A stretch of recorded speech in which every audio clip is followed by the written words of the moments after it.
Chatting with Robots, an LLM wizard wonderland. Welcome to AI Tools for Creators. I am Mike Russell, and in this special episode, we're talking about large language models. If you stop there and say, hang on, what's that? Where have you been? Under a rock for the last goodness knows how many months?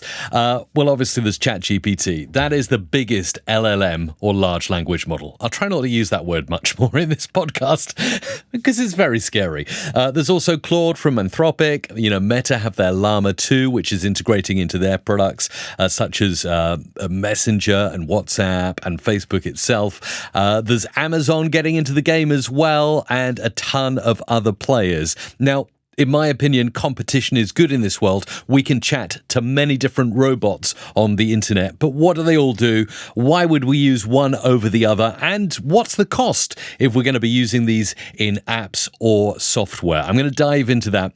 I am Mike Russell, one of the hosts of AI Tools for Creators. But hang on, you're saying, where is my co-host, my wonderful co-host, Isabella Russell? She said, Mike, this episode is going to be way too technical for me.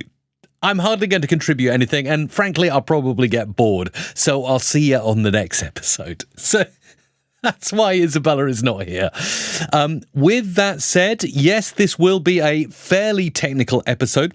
We'll go deep into different large language models, why you'd use one over another. And we'll also talk about API usage and how much it costs to use each one and how you would gain access to use them in your tools or your apps or your website in real world examples, such as, for instance, having a chat on your website for your customers to interact with, having an app that answers questions, or just simply creating something that helps people. There's been a plethora of AI apps crop up, most of them using APIs. So if that's not your bag, if you're not into the technical nuts and bolts of using these wonderful chatbots, for want of a better word, then do feel free to just skip this episode and come back for the next one, where we'll be more friendly, more Mike and Isabella and AI Tools for Creators.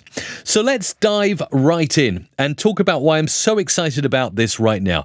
Just a few weeks back, Amazon announced a huge launch, which is Amazon Bedrock. Now, why is Amazon Bedrock interesting? Well, just like other Amazon Web Services, such as, the well-known Amazon S3 file storage system, and others as well. You can pretty much do anything on Amazon Web Services. Amazon Bedrock essentially makes these large language models available via an API. Now, this is good because it means for the first time we can actually access things like Claude 2, and Claude 1.3, Claude 1.2, Claude Instant from Anthropic. Probably one of the leading large language models behind ChatGPT at the moment. And we can do that via an API. So this is fantastic. You can also get access to a ton of other models as well. So, for instance, available on Amazon Bedrock, you have got Anthropic models like Claude. You've got AI21 Labs based in Israel, and we'll get into what they do.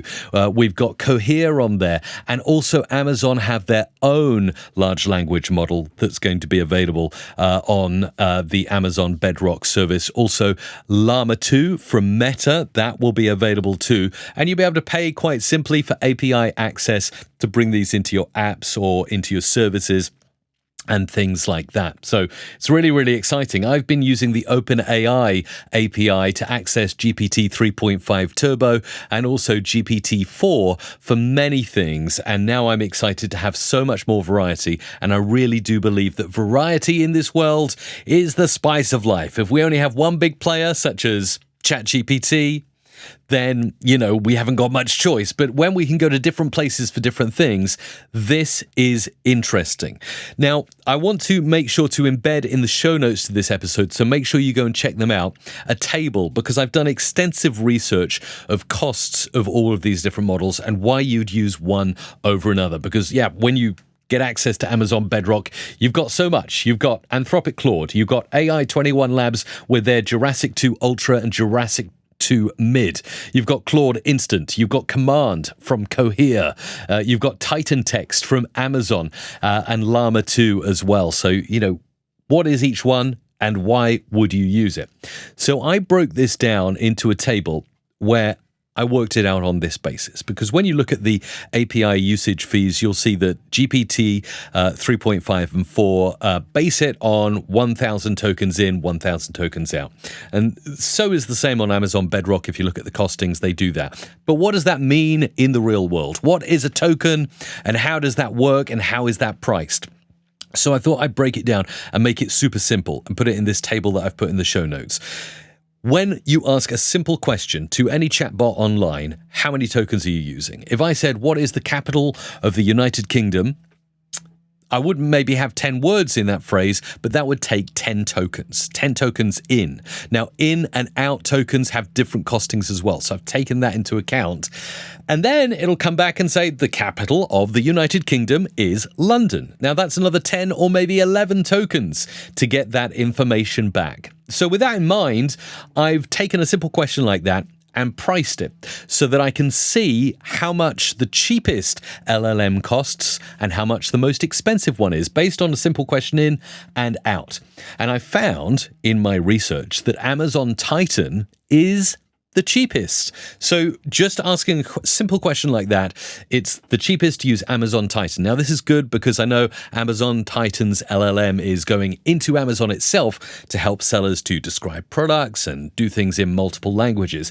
And that's something it does really well. So the Amazon Titan Text Lite, and I'm referring to my notes in the spreadsheet here, it's really, really cheap. It's the cheapest and it works in English only. So if you need something done very quickly, like for instance, summarizations and that kind of thing, condensing information into small blocks, Amazon Titan Text Lite will do it well.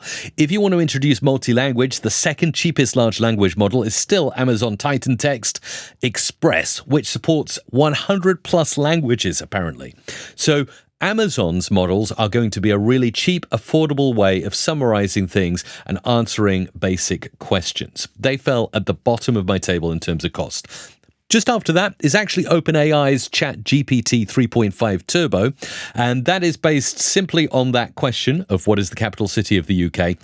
So if you need quick questions and answers, and of course multi-language support comes with ChatGPT, of course, you can do text generation, summaries, and also basic chat interactions as well. Where it may fail, the GPT 3.5 is when it comes to coding and complex logic problems. So again, for most things, it's really good. If you need some basic answers to questions, if you want a quick chatbot on your website or in your app, then that may be a good place to go. Now, next up in my list, and we're going from cheapest to the most expensive large language model to use, is actually from Cohere. Now, you may be listening to this podcast episode and saying, Cohere? What is Cohere? I've never heard of Cohere before. Well, actually, they're quite a big deal in the LLM world, and they have a large language model called Command. Command is interesting as it accepts, quite a good amount of input, and it's relatively cheap. But why is Cohere any different to, say, OpenAI's models or Amazon's or Anthropic or anything like that? Cohere's USP, if you like, is the security and the controllability of their large language model. They really are targeting large enterprises, businesses, and corporations who place a huge amount of importance on data safety, privacy, and protection. So if that's your thing, you may well want to use the API of Cohere or consider using Cohere's Command in your creations. What can it do? Well, apart from being private and having enterprise control, it does text summaries well, text generation well, it'll do basic chat. So if you're a big business and you want to install AI-powered chat on your website, but you're concerned about the data training models without your consent, and of course, big business needs to really comply to a lot of rules and regulations, then this is going to be the large language model for you. And it's available via Amazon Web Services using Amazon Bedrock as well, which is absolutely fantastic. You can build from the ground up with that. And then as we go up the list, we get GPT 3.5 Turbo 16K, which just allows for larger inputs. So this is great if you want to do podcast show notes. Now, some people might say, well, I'll use Claude 2 for that, thank you, or I'll use GPT-4 for that. But why would you do that? It's cheaper to use these models, and the cheaper models on the list are brilliant for summarization. They're not so good at logic, reason, and content creation or text generation out of thin air. GPT-4 and Claude 2 do that really well. But 3.5 16K is absolutely brilliant. You can paste in the transcript from a whole podcast episode and have it summarize your show into show notes really well. So I would suggest that's a pretty good use case for that. Not only is it multi-language, but the long input is good. As we go further up the list, though, we get to Anthropic, and they have a product called Claude Instant. This is available via Amazon Bedrock. And actually, what probably trumps this over 3.5 Turbo 16K is that Claude Instant and all the Claude products from Anthropic have a USP in that they can take really, really long text inputs. Okay? So we're talking 100,000 tokens. Now, I've heard elsewhere that that's enough pretty much to put fully written books into the chatbot and get summaries or information back and ask questions. So if you're looking to get summaries on large blocks of data, then starting with Claude Instant at the cheapest end of the scale, that could be a really good place. 100,000 tokens, and it's about midway on my price list as we start to creep now into the higher end of models. Above that, we've got AI21 Labs. Again, just like Cohere, you might say, who are AI21 Labs? And what do they do? And why should I be looking at these folks for my chat or AI applications? Well, AI21 Labs is actually based out of Israel, and they've created a kind of higher end on the affordability scale product in Jurassic 2 Mid and Jurassic 2 Ultra. Obviously, Ultra is more expensive than Mid, as there's more training that has gone into that particular model. And when we look at what it can do, well, it's quality. The Mid is obviously affordable. It has good reasoning. It can do text generation, summaries, a bit of creation for you as well. But the specific USP, I would say, of AI21 Labs and their Jurassic models is that it supports 7 languages really well. So yes, we know that all of the chatbots and the large language models online can support English really well. That is a primary thing, isn't it, right? But AI21 Labs have really worked hard to support 7 languages significantly. So in addition to English, if you're working in Spanish, French, German, Portuguese, Italian, or Dutch, you may want to consider looking into AI21 Labs and their Jurassic models for your AI applications and uses, because they have done a lot of training on that. They've said they really support those 7 languages very well, and they come slightly further up the cost scale. But if it's language work you're doing and translation between those languages, AI21 Labs is the place to go.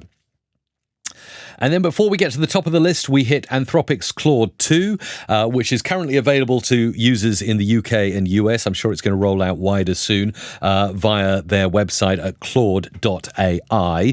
But again, this can accept up to 100,000 tokens, so large inputs. It has complex reasoning and can do content creation really well. I've mentioned in previous episodes that I have used Claude to put in YouTube videos and summarize them and give me title suggestions and descriptions and thumbnail ideas and things like that. So it's getting really good for content creation. And I would say at the moment, Anthropic's Claude is the biggest competitor to OpenAI's ChatGPT. So again, having programmatic access to it via an API using Amazon Bedrock is fantastic. They have had the ability for developers and businesses to apply directly, but it's a rather complex process to get approved. Whereas if you have an Amazon Web Services account and you apply via Amazon Bedrock, usually it's getting approved pretty quick. When I applied to get access to Claude's API, I was approved within 12 hours. So that's really, really awesome. And to have access to that via an API is insane.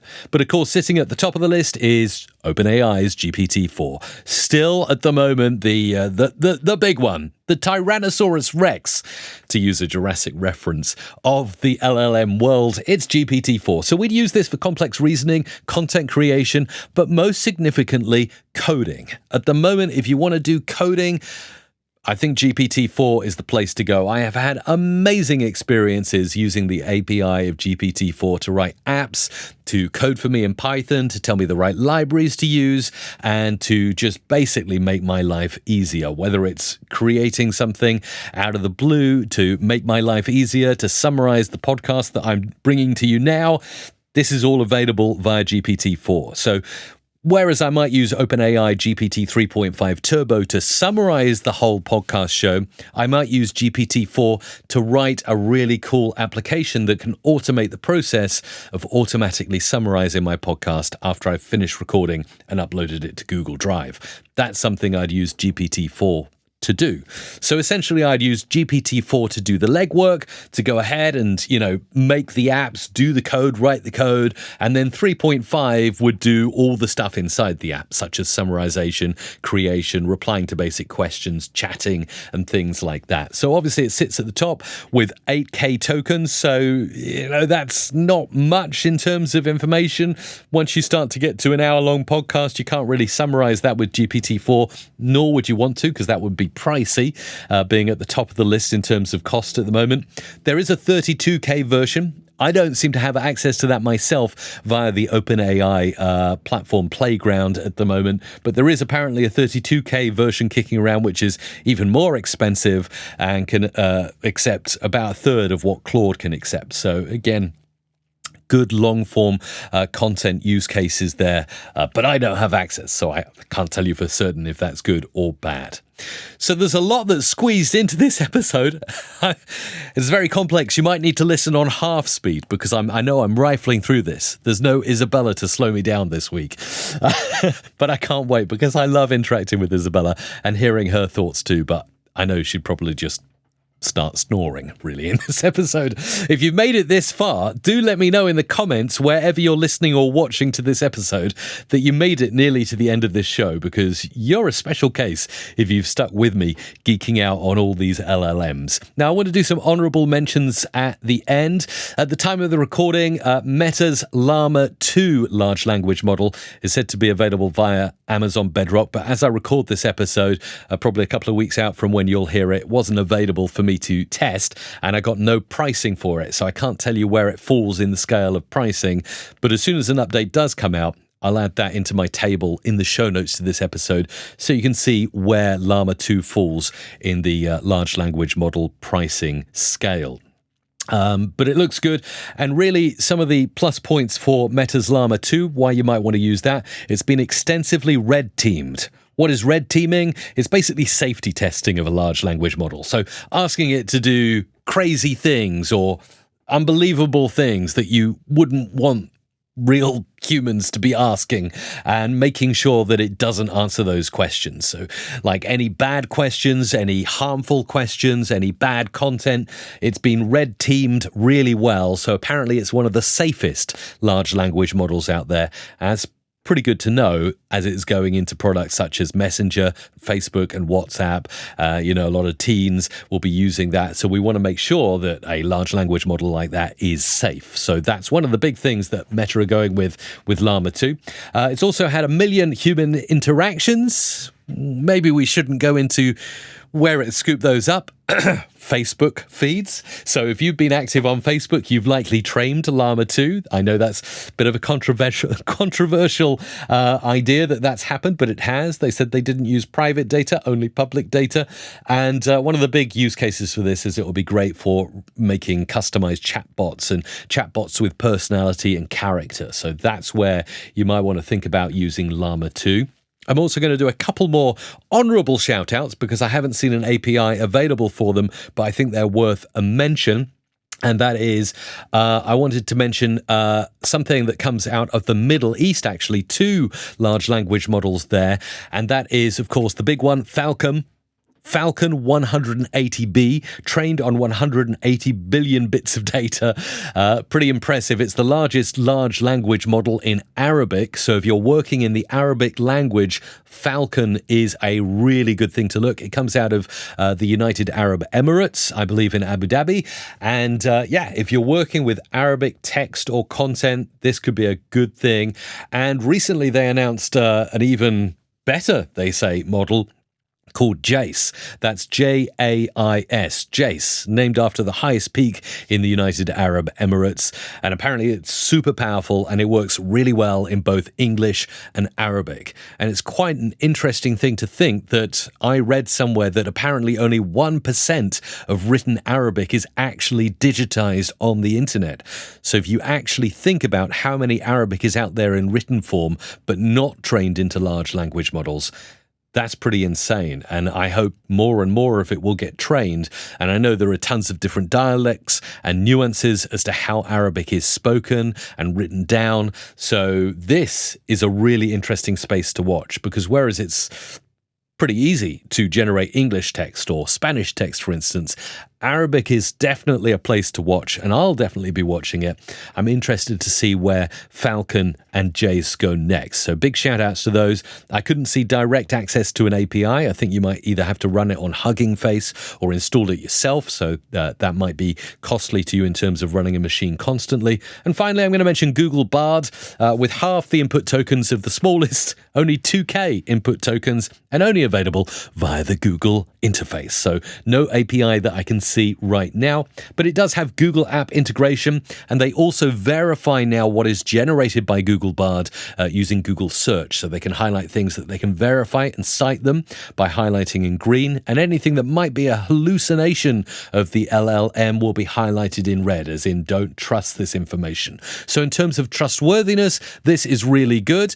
But there you go. Everything from OpenAI at the high end to Anthropic Claude creeping up as the second place model, to Amazon's really cheap large language model, Meta's very safe, apparently, Llama 2, and Google Bard's nicely googly garden kind of LLM, and the United Arab Emirates with their Falcon and Jace as fantastic Arabic language models. Super excited to discuss this with you.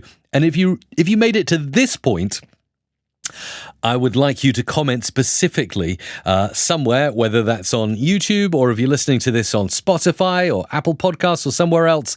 I'd like you to just place the comment in there, LLM fan. Okay, just say LLM fan, and then you can write something else as well. But if you write LLM fan, then I'll know that you're on a similar level to me and you made it to the end of this episode and it was useful to you.